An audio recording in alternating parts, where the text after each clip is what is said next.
heading south of the Mason-Dixon. This is the Week in Review at the Abbeville Institute. Here is your host, Brian McClanahan. Welcome back to the Week in Review at the Abbeville Institute. This is your host, Brian McClanahan. This is episode 169, covering the week of May 13th through May 17th, 2019.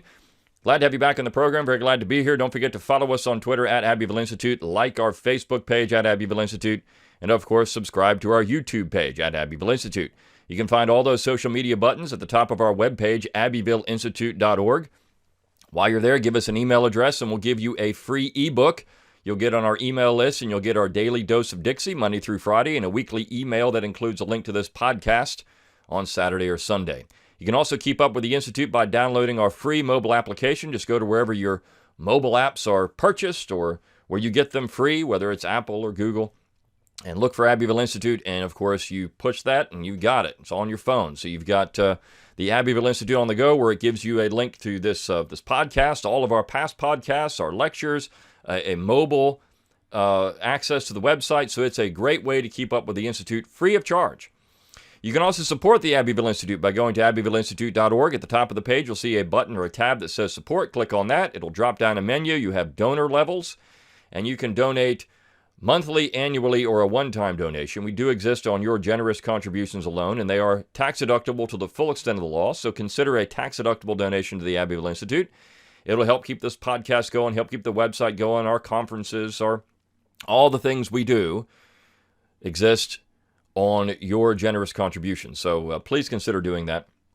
You can also support the Institute by purchasing some Abbeville Institute apparel at the same button that says support. Click on the shop button, and it'll take you out. You can buy our embroidered apparel, whether it's shirts, you got hats, golf towels, all kinds of cool stuff. So go out there and get that great stuff at abbevilleinstitute.org. And don't forget, we have our conference coming up, our summer school, in July, let's see, it's July, I keep forgetting the date. It's July 21st through 26th, 2019, Seabrook Island, South Carolina, topic New South and Reconstruction. And we only have a few slots left. We're looking for students too, so we do have scholarships available. So if you'd like to attend the summer school, if you're a student, an undergraduate, graduate student, or an advanced high school student, we do have scholarships. So go ahead and go to the website, abbevilleinstitute.org. See that link in the middle of the page. It says you're invited. Click on that. You've got all of Dr. Livingston's information. So go out there and get that and take part in the summer school. It's a grand time. It's not just a stuffy set of lectures. It's at the beach. So you have, there's fun events. There's always people playing music and doing fun things. So it's a great time. It's a real social environment as well. So going out there and head on out to our summer school. I don't think you'll be disappointed. All right, well, let's talk about the material for the week. And the overall theme for this particular week is Southern conservatism. And this is something that is one of the vital aspects of the Southern tradition. When we talk about we're exploring what's true and valuable in the Southern tradition, one of the major components of that, of course, is Southern conservatism. So what does that actually mean? And if you listen to the mainstream establishment, historians, or anyone else who thinks they know anything about the South will tell you, well, of course, Southern conservatism is all about race. One of the things that David Hackett Fisher pointed out in his book, Albion Seed, if you've never read that, you need to read it. He said, look, all the things that happened in the South did not create Southern culture. Southern culture created those things. And what he meant by that was not that Southerners, of course, were any more racist than anyone else in America, because they weren't. But the plantation lifestyle, the agrarian lifestyle, and of course the search for labor, all of that was born out of the Cavalier culture that migrated from England over to America. And so before they had slavery here in America, of course, you had this interest in bonded labor, whether it was serfdom, you had indentured servants. There was some type of bonded labor structure with these large landed estates. And so that just transferred over here to the United States, what became the United States, to the Americas. And I think it's important to understand that. And of course, one of the things that historians have always tried to do was find a conservative tradition in America. And so you have Lewis Hart's, and the first piece of the week, John Devaney gets into this very well. It's a wonderful piece. But he talks about Lewis Hart's and the Hart's thesis that there was no conservative tradition in America. It didn't exist. America had always been a liberal, an ideologically liberal place. It never really had a conservative tradition. It was always reactionary, but even at its core, even the reactionary quote-unquote conservatives were at their core liberal, classically liberal. And then you had Eugene Genovese in his book Slaveholder's Dilemma echo this, essentially, saying, look, Southerners were in this strange place where they were conservative, but yet they were also modern. And there was the dilemma, it was the slaveholder's dilemma. They were modern because they loved things like liberty and they thought they were progressive, so they were modern. But yet they were holding on to this conservatism. So this is an interesting argument, and John Devaney, I think, does a very nice job in taking this apart. And he says they're flawed. The Hartz and Genovese thesis is flawed because they don't. And while Genovese had a great respect for Southern conservatives, and he wrote a wonderful book entitled "The Mind of the Master Class," which, if you want to get into into the Southern tradition and the top-down structure of the South intellectually, you need to read that book. It's wonderful. It was one of the last books he ever wrote. But it's a wonderful look at Southern society. But Devaney said, look, the problem is that they have two flawed assumptions. But most importantly, when you look at it, it was the fact that he said first was a tendency to ignore or downplay the successful transmission by the early settlers of British North America of their political, social, and cultural institutions and practices. This is exactly what David Hackett Fisher wrote in Albion Seed. They brought over the old world to the new, but it was, more importantly, it was the way they viewed the world. It was the way they viewed the world. And one of the things that they were highly suspicious of is capitalism. Now, not capitalism in the sense of a free market capitalism. They weren't opposed to that. They were opposed to state capitalism because, as John points out in this particular piece, he goes through in very, very nice detail how capitalism and it certainly its risk management is the important part of it. State capitalists are afraid of risk, and so they cozy up with the state to try to minimize the risk, whether it's through tariffs, whether it's through central banking or state policy, whatever it is. Publicly financed infrastructure, liability exceptions. So the point is they're trying to minimize and manage risk, which is why they get in bed with the state. So he's saying that Southern conservatives weren't against the market. I mean, and they wanted to make money. I mean, there's no doubt about it. And of course, land became the basis of wealth in places like Virginia and North Carolina and South Carolina and Georgia. It was land. Now, you still had this in the North, too. I mean, look, you still had large estates along the Hudson River Valley. This is why certain parts of New York were sympathetic with the South. In New Jersey, you had large estates. You still had areas of the North, in the Mid-Atlantic states primarily, that you had these large landed estates, and they certainly had sympathy with Southerners because there was a common cause. It was land, and it was a way of looking at the world. But that was conservative. It was the way that they looked at the world and the way they viewed family, as he gets into in this. In fact, in Virginia, it was, if you killed your father, it was not only murder, it was treason.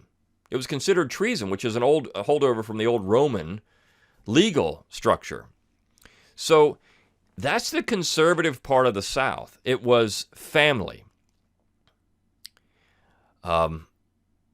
It was these old cultural customs, traditions that were brought over from the old to the new.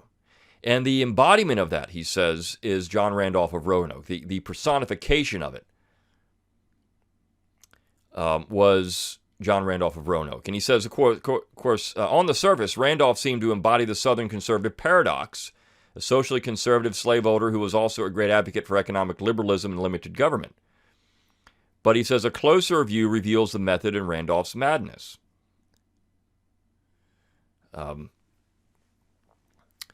And this is true. I mean, when you look at what Randolph was doing, it wasn't some type of paradox. He was simply carrying over the old the old world into the new, and the old cultural customs and traditions long held into the new. And that made him conservative. And it wasn't a liberal conservative. I mean, because, again, estates weren't necessarily anti-market. And one of the things that's interesting, if you look at Charles Sydnor, who wrote a wonderful book, little book on early Virginia, and we've actually published the conclusion on the website before. So American Revolutionaries in the Making. He points out, it's from the 18th to the 20th, I think is the title on the website if you want to read it. He points out that Virginia was highly aristocratic, but in that aristocratic Virginia, you had the fullest expression of individual liberty. Whereas in South Carolina, which was much more democratic, you had more restriction on it. So what he's saying is the paradox, he's actually getting into this, that Southerners, because of their old aristocratic traits, because of the cavalier culture, were more interested in their own liberty, which then filtered down to the rest of the population, than those that had to protect against democracy. This is why Randolph was highly suspicious of expanding the suffrage, because he thought that would actually limit liberty, not expand it. And you look at what's happening in American society today. We've expanded the suffrage out. We're talking about expanding it more. Maybe go down to 16-year-olds. Why not 14? Why not 11? Why not just let everybody vote from the time they're born? We're talking about things like automatic voter registration. And these are coming from the left primarily, that they want to do this because they think more voters means more power for them. And you look at what's happening in the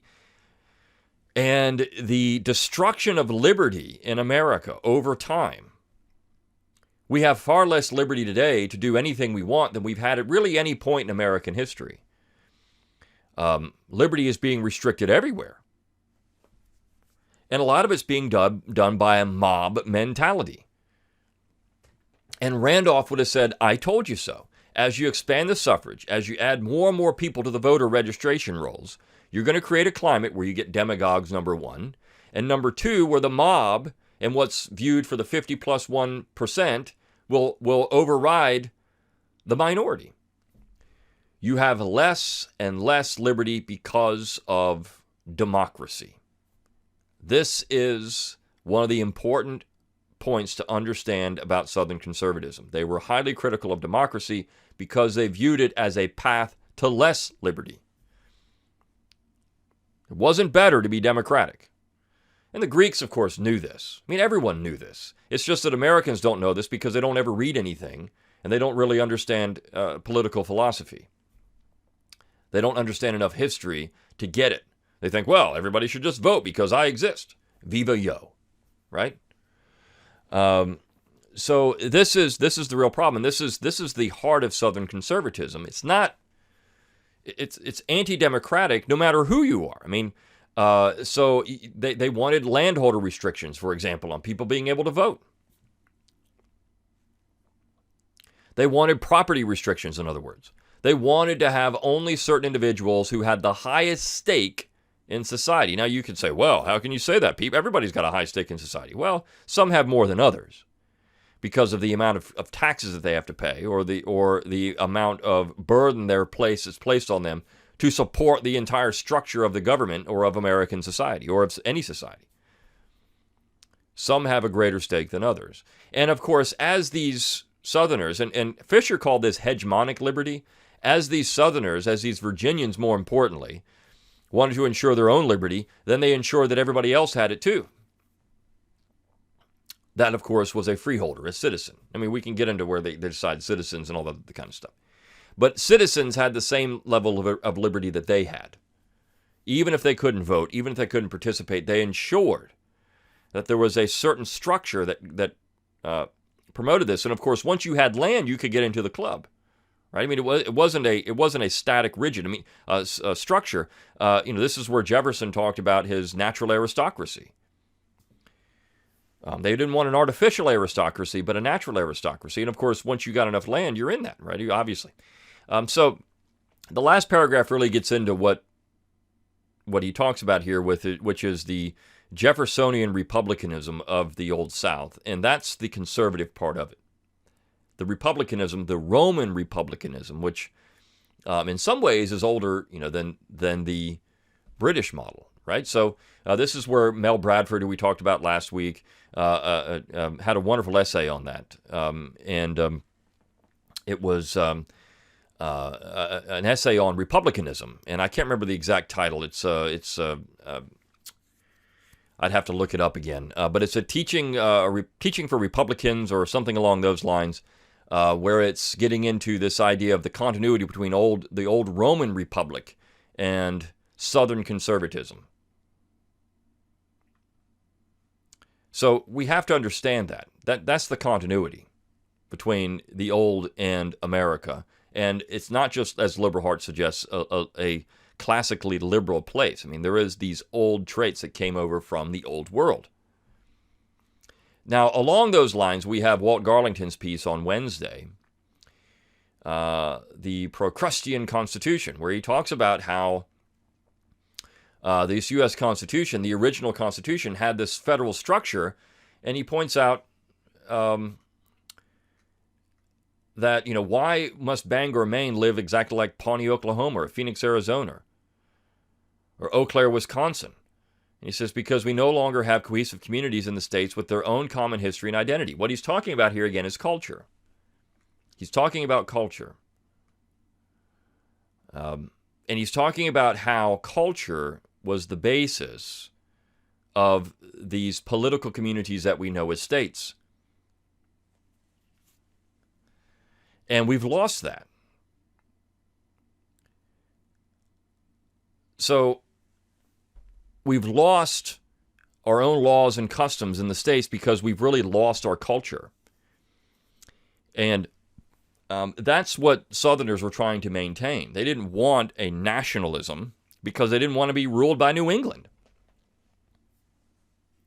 They didn't want a situation where some alien people could tell them what to do, because they had their own culture, their own traditions, their own customs, and they were at odds with New England.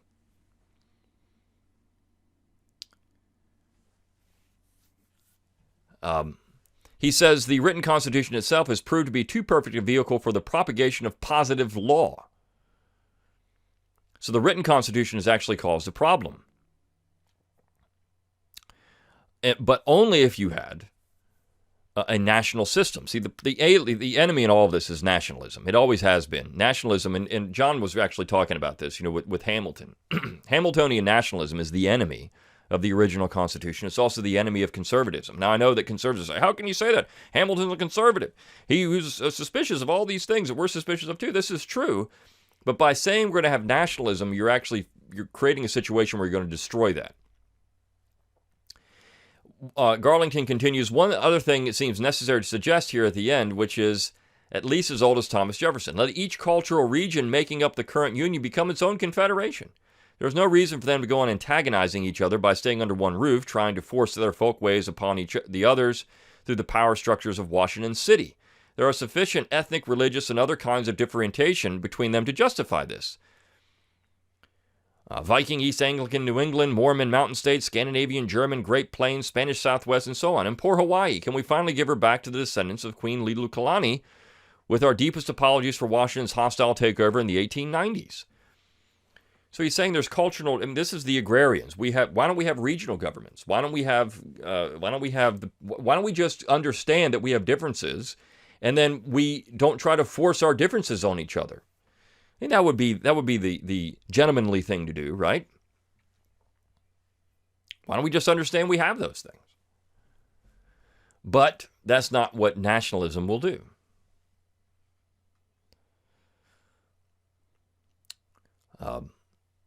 And so he's saying culture is the core of this. He says politics will always be an essential part of Southern culture or any culture, but politics must not grow to such a magnitude of importance as to swallow up all other areas of culture. Constitutional values in and of themselves, like the kind Hannity and Levin are constantly rhapsodizing about, are not a culture, not a healthy one at any rate. He would say the Christian virtues, shape notes singing, harp and fiddle, Virginia reel, giant live oaks, blackberries from the cane, a white egret flying over a dark, slow-moving bayou, the front porch, county squires, the wise gray-headed black man of the neighborhood, Greek tragedies, Roman pastorals, Eudora Welty stories. This is culture. More particularly, it's all part of Southern culture. So he's saying, look, we have to maintain that. This is what we try to do at the Institute, too, is try to maintain this culture. But it gets into this idea of what made Southern conservatism. Well, this is it. On Tuesday, we ran a piece, a biography. It's the best biography of George Washington. It's Douglas Southall Freeman's 7-volume series. But I love this piece for this week because Washington was the quintessential Southern conservative in a lot of ways. I mean, he's not John Randolph of Roanoke. He was more of a nationalist. But Washington defined the meaning of the American man, and he was a Virginia Cavalier to his core. This is why when Washington was the ideal American, which now it's Lincoln, well, it was Lincoln, I don't know what it is anymore. But when Washington was the symbol of America, when Washington was the ideal, it was essentially the South. The South was the ideal man. The Southerner was the ideal man. The Southern conservative gentleman. That was the ideal man.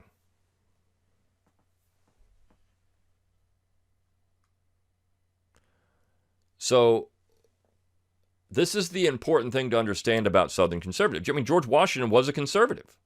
There's no doubt about it. George Washington was a quintessential Southern conservative. Too much of a nationalist, perhaps. Listened to Alexander Hamilton too much. Did some things as president that we can criticize. But more than anything else, Washington as the man was not some type of converted Yankee. He was a Southerner. And if we understand that, if we understand what that meant, we can get back to that. I mean, we need more men like George Washington. And it wasn't that, I mean, what made George Washington special is the way that he lived his life in terms of his Republican values, this old republicanism. Washington wasn't perfect, no man is. But universally, he was loved because of his culture.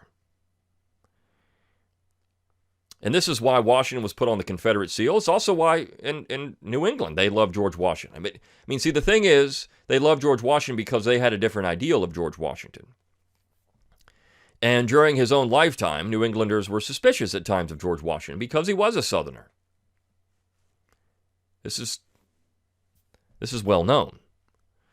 But women like Abigail Adams they were infatuated with George Washington because he was so different from what she saw around New England society.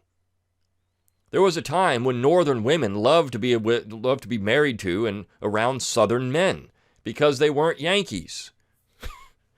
And they had a grace, a gentlemanly conduct. This is part of that culture.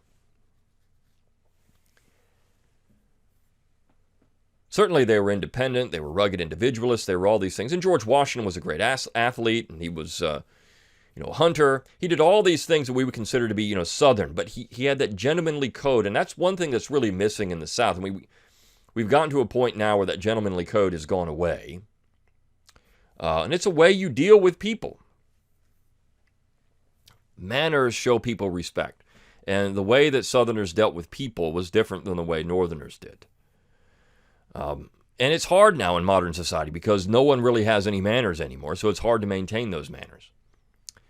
But certainly, George Washington exemplified this Southern conservative gentleman that John Randolph exemplified as well, but that John Devaney was talking about, that Walt Garlington was talking about. And when you look at the piece on Friday, A Republic of American Values by Paul Yarborough, he's getting into a video from PragerU that's entitled American Values. And he says that Dennis Prager, who's a congressman, said there's three things that make America unique, and that is e pluribus unum, liberty, and in God we trust. In other words, we have a proposition nation again. This is the same thing Walt Garlington was criticizing in his piece. Yarborough's criticizing it here. That we've created a state worship centered on this phrase, all people or all men are created equal. Now it will be all people are created equal, right? This is what we've done. It is a civic religion.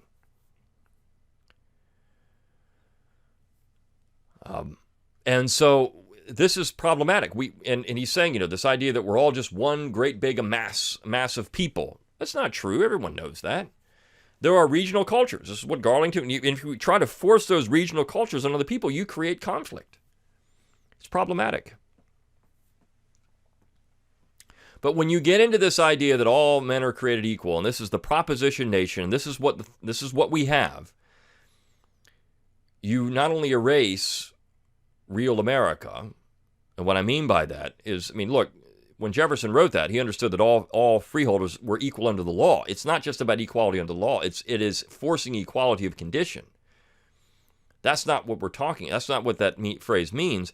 But, the fact is, when you have this proposition nation, you open the door to all of the central planning from the left. And you also open the door to something that I think is highly problematic, and it's the piece on Thursday. It's a piece by Phil Lee, and it's entitled Nat Turner's Massacre Apologists. You see, if you get into this proposition nation, then you have a situation where you can have the Martin Luther King Memorial Commission and the Virginia Assembly announce that it will spend taxpayer money to erect a statue honoring Nat Turner. Now, if you don't understand Nat Turner was the leader of a drunken slave rebellion, as Phil Lee points out here. I'm reading from this is true, that massacred 55 whites in southeastern part of the state in 1831. Most of the victims were women and children, hacked to death with hatchets and axes. This is what we're going to celebrate. Murder in a statue. Because we have all men are created equal. We have to get to a situation where, the natural extension of that was, that these Southerners were just bad people and deserved to be hacked to death. You see, because somebody led an uprising. This is where you're celebrating an insurrection, a bloody insurrection against women and children. Where are we in American society that this is okay? It's not to say not to apologize for slavery. It's not to say slavery was good, because no one's saying that. But on the other hand, just by, we think slavery is bad. We know slavery is bad. We're glad it's done. But should we celebrate homicide through a statue? Should we celebrate that? It's the same thing when you celebrate William T. Sherman. You're celebrating a war criminal, a man who purposely inflicted pain on civilians. Purposely. So we're going to celebrate that? Really? We're going to do that? But this is where we are in American society, that this is okay. And of course, Phil gets into what exactly happened here. There's no way there should be any statue to Nat Turner. People around the world recognize this as brutal.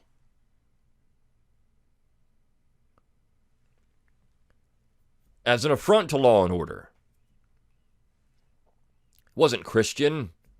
It wasn't anything but homicide. It's just like, should we celebrate John Brown and his homicidal rampage through Kansas? Pottawatomie Creek, should we celebrate that? No. It was homicide. It was murder.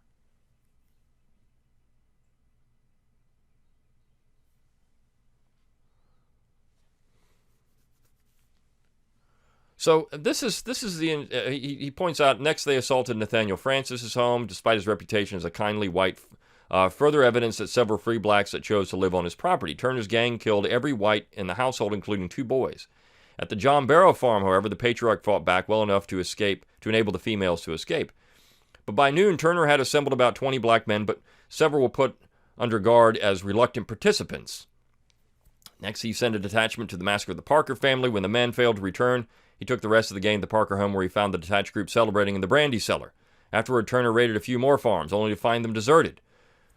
One was owned by a family named Thomas, which included a 15-year-old boy named George. 32 years later, as a Major General, George would win the nickname the Rock of Chickamauga for his role in saving the Union Army during that Civil War battle. By Monday afternoon, a number of white families had banded together and organized resistance. They drove the blacks away at a skirmish near the Parker farm. This was a massacre. Not something to be celebrated. But yet it is, because of the fact that we've lost all semblance of, I think, sanity in America. in that particular way. But regardless, this all gets back into what is Southern conservatism. And this idea that we don't have a proposition nation, that Southern conservatism is not based on Hartz's idea of a liberal, classically liberal society. It's something different. And I think all the pieces of this particular week show that. And so I hope you enjoyed them. And we've got some great stuff in store for next week, too. So until next time, good day.